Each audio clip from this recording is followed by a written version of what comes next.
ચાલો સમજી લઈએ કીચક વધ પર્વ. સમજી લો 13મા અધ્યાયથી 23મા અધ્યાય સુધી 13 થી 23 સળંગ ભાગને આ સ્પર્ધાત્મક પરીક્ષામાં પૂછાય. 13 અધ્યાયથી 23 અધ્યાય સુધી સળંગ કીચક વધ પર્વ કહેવામાં આવે છે. અને પાંડવોનો અજ્ઞાતવાસ પૂરો થવા આવ્યો છે. 1 વર્ષ પૂરું થવા આવ્યું છે. ધીમે ધીમે આગળ જઈ રહ્યા છે ત્યારે આ એક મોટો અંતરાય આવીને ઊભો રહી જાય છે કીચકનો. કેવો? તો કીચકનું પાત્ર જેવું બતાવ્યું છે. ખલનાયક છે, ઘમંડી છે, એક ચક્રી શાસન ચલાવે છે, નિર્ણયો પોતાના લે છે, બીજું લંપટ અને કામી છે. આ વસ્તુ નડે. બીજું એના પાસે અજોડ બાહુબળ છે. સેનાપતિ છે એટલે પરાક્રમી તો હોય જ.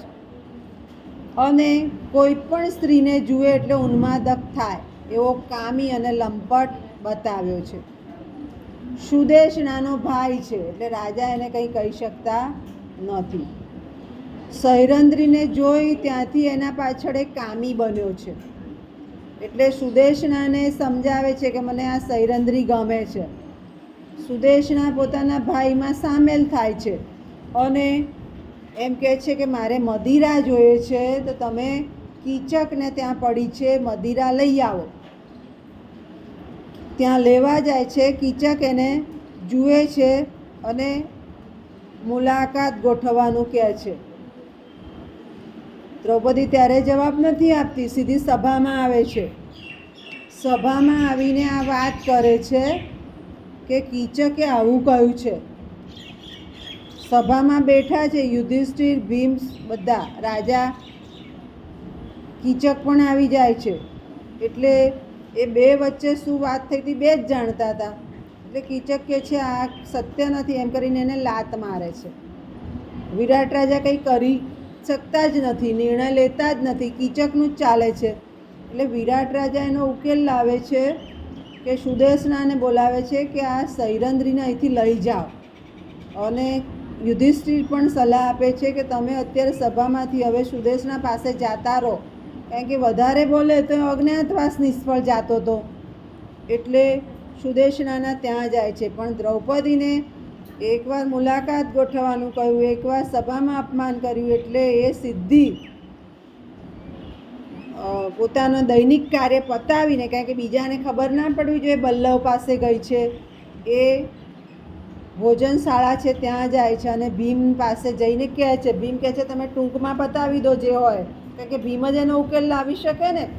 એટલે ભીમ એને કહે છે કે સારું, હવે તમે એને મુલાકાત ગોઠવો મળવાની.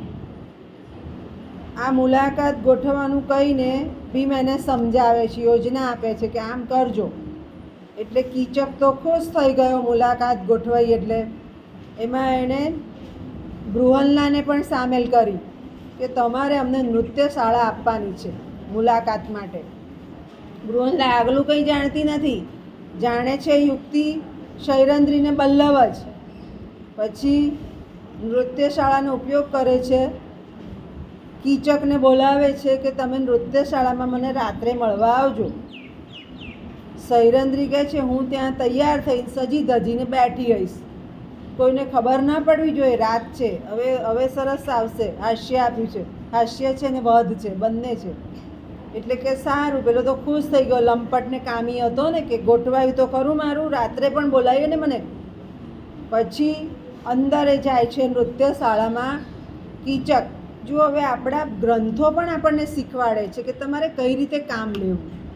તો કીચક જાય છે, સૈરંદ્રી અંદર બેઠા છે, રાત્રે બોલાવ્યો છે, અજવાળું કરવાની ના પાડી છે કે હવે તમારે કોઈને જણાવવાનું નથી, આપણે મળીએ છીએ. જણાવાય પણ નહીં ને, અજ્ઞાતવાસ ખુલ્લો થઈ જાય. એટલે જઈને ઊભો રહે છે અને સૈરંદ્રીને મનાવવાનો પ્રયત્ન કરે છે. પેલી બરાબર ઘૂંઘટ તાણીને બેઠી છે.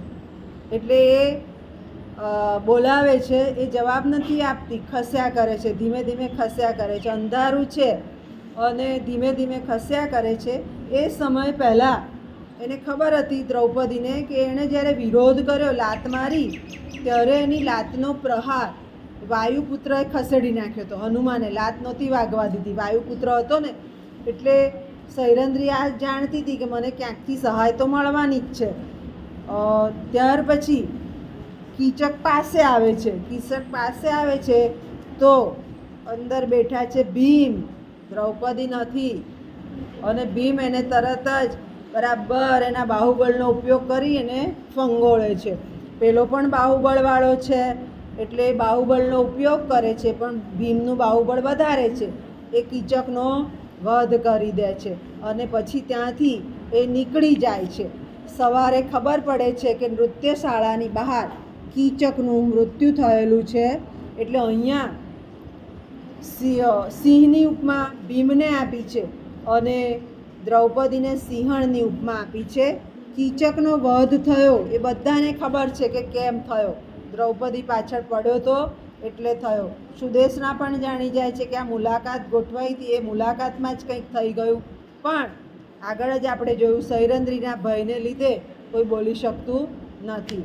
અને કામી અને લંપટનો એ જ અંત આવે એ રાજા પણ જાણે છે, યુધિષ્ઠિર પણ જાણે છે. ત્યાં જે વાત પૂરી થઈ જાય છે. અને આ રીતે કીચક વધ એ આપણા શાસ્ત્રમાં આપણને સ્ત્રીઓ જ્યારે ફસાય છે ત્યારે કયો માર્ગ લેવો એ પણ બતાવ્યું છે. ખ્યાલ આવી ગયો?